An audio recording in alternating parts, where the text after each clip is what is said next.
Hi again. Today we're going to talk about something that's important and central to your online marketing strategy, but it's very easy to overlook, and that can cause problems later on if it's not included in your planning, and that is the use of imagery, photos, pictures, graphics. You will know just from jumping on social media that social media posting, what you share on social these days, is all about the power of the image and also videos. And it can be very daunting when you're first starting out with online marketing to think, well, how on earth am I going to get all these images together that I need? In fact, what images do I need? What sizes should they be for the various platforms? And how am I going to keep producing images on the regular basis that I'm going to need them? Help, it's all a bit overwhelming. What am I going to do? Well, let's start from the beginning. Yes, images are really important in online marketing and your social media marketing because, as we know, an image says 1,000 words. So and we know that people will only give us maybe a fraction of a second or a few seconds of their precious attention and time before they move on somewhere else. So an image can really help us to grab somebody's attention, to attract the right people, and to encourage them to then maybe read the rest of the post or to actually take the action that we hope they're going to take. So, an image can be a very powerful vehicle for us within our online marketing. Now, we've talked about using an image to attract attention. There was a phase a little while back, and I hope it's died out now, of marketers and businesses creating really gaudy, bright images with maybe bright red or yellow frames around them so that they got spotted easily within busy news feeds. But I have to say, this was a counterproductive strategy or tactic, whatever you like to call it, because guess what? These images came across as cheap and just attention grabbing, which is exactly what they were. They did nothing to actually convey the message that the business wanted to convey or to give you some idea about the brand or why the business was different or positioning or anything. And really, if you can use an image to contribute to your positioning and building your online brand, as well as to attracting attention and conveying that call to action, then you are doing yourself a massive service rather than a disservice. So please avoid use of gaudy colours just for the sake of it. Having said that, if gaudy bright colours and bright frames are part of your current branding, then please carry on using them. So what am I saying? I'm saying use images that help to tell your story, that help to position you as a brand, that help to differentiate you, but that aren't just gaudy and attention seeking for the sake of it. People will make a first impression of you online in a few seconds, and if that first impression revolves around an image that really isn't you, then they've made a false impression of you, and you don't have a chance of going back to correct that, because if they didn't like it, then they'll be off looking at somebody else. So images are very important. How do you get images to use for your online marketing? Well, it might seem like you could just go onto Google and grab an image that takes your fancy, maybe do a screen grab or maybe download it.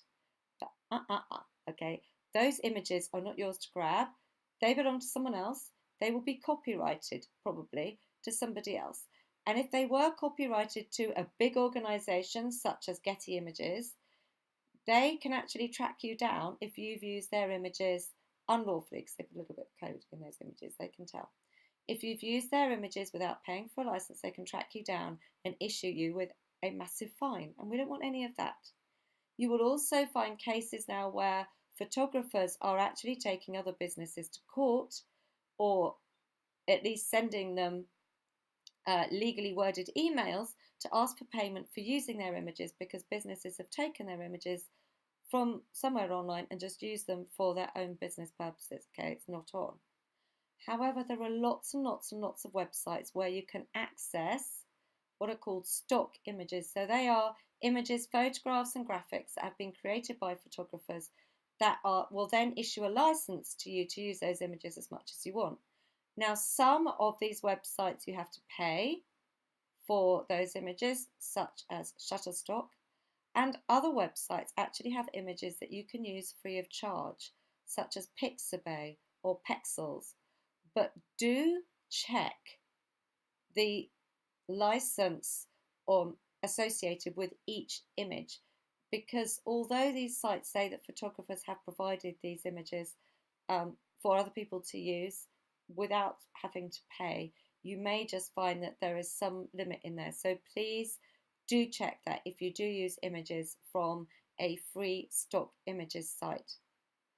But the best possible way to get images for using in your social media is to create your own. You've got a phone with you everywhere. Use it to take photos. Take photos associated with your business, maybe behind the scenes, in your office, maybe your staff or your customers, if they're happy with that, your suppliers, your stocks, whatever it is. With a few creative filters, such as the ones that you find on Instagram, you can easily change the character of your image. You can put a vintage look on it. You can put a coloured overlay on it. You can add text to it. You can put a frame on it. You can do a coloured background against, you can put colour against a black and white background. You can do all sorts of things to liven up what may be a fairly unpromising start and turn it into something that really is very shareable on social media in probably only 2 or 3 steps. So don't worry about not being a professional photographer. You can do amazing things post snap, if you like, to make your image more interesting and stand out from the crowd, but to still have it as your own image. One of the image editing tools that I really like that I have on my phone and use is called Snapseed. So you might want to have a look at that. But also, as I say, just popping your photo into Instagram, using the filters there to play around with a little bit, and then just saving that photo, taking a screen grab or something and saving it back onto your camera roll can be a great way of very quickly editing your photo.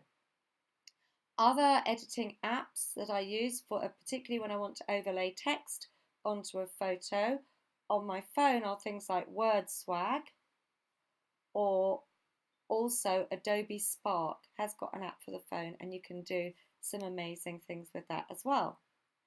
On your desktop, we've got some really nice free image editing softwares that we can use. One is Canva, that I know lots and lots and lots of people use, and that actually comes with templates that are all the right size for all the different social media platforms. So that's brilliant. You can either use their images or you can upload your own image, edit it, add text to it, whatever it is that you want to do, overlay with arrows and shapes and frames and goodness knows what. So you can do that in Canva, Canva. Or there's another tool that I quite like using, which isn't quite as overwhelming as Canva, and that's called PicMonkey, P-I-C Monkey, all one word. And that again allows you to overlay, to add text, to add frames, to do all sorts of things. But it's not quite as daunting as Canva, which Canva sometimes can be when you first go into it. And another tool that I also really like is called Relay, and that offers something different again. So that's quite business oriented as a way of editing images and producing graphics and images for your business. And they've just had a whole revamp of their platform to make it even more intuitive and user friendly. So do also have a look at that.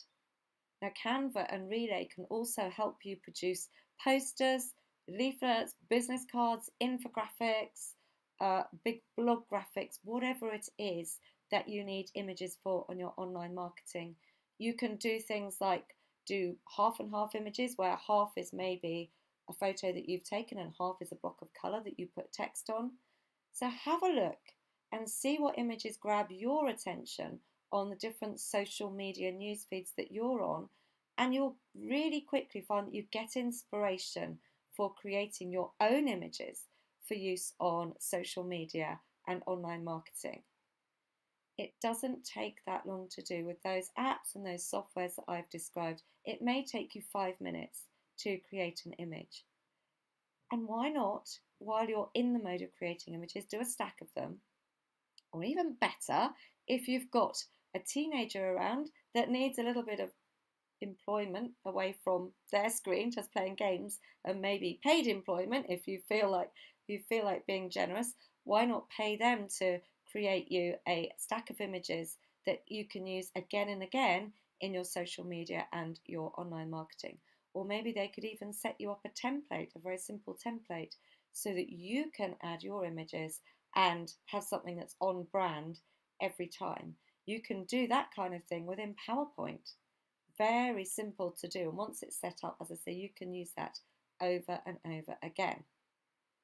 So please don't be overwhelmed by the thought of creating images for your business.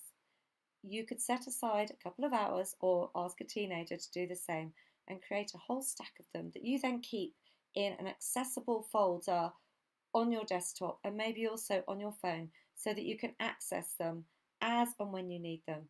And if you're going to be creating a lot of posts for the week ahead and you don't have all the images available, then quickly create those images and add them to your stock. And very soon you will find that you've got a mass of images that you can use. And maybe you might want to tweak them to use them next time or add an extra little overlay, but they will be there as the basis, as the foundation for your visual marketing. So I really hope that this has been a useful introduction to the world of images in your online and social media marketing. If you've got any questions, then please do let me know. I'd be only too happy to answer them for you, as I hope you know by now.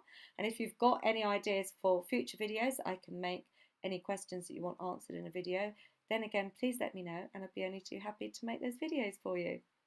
But until next time, I'm going to sign off now. So it's goodbye for now.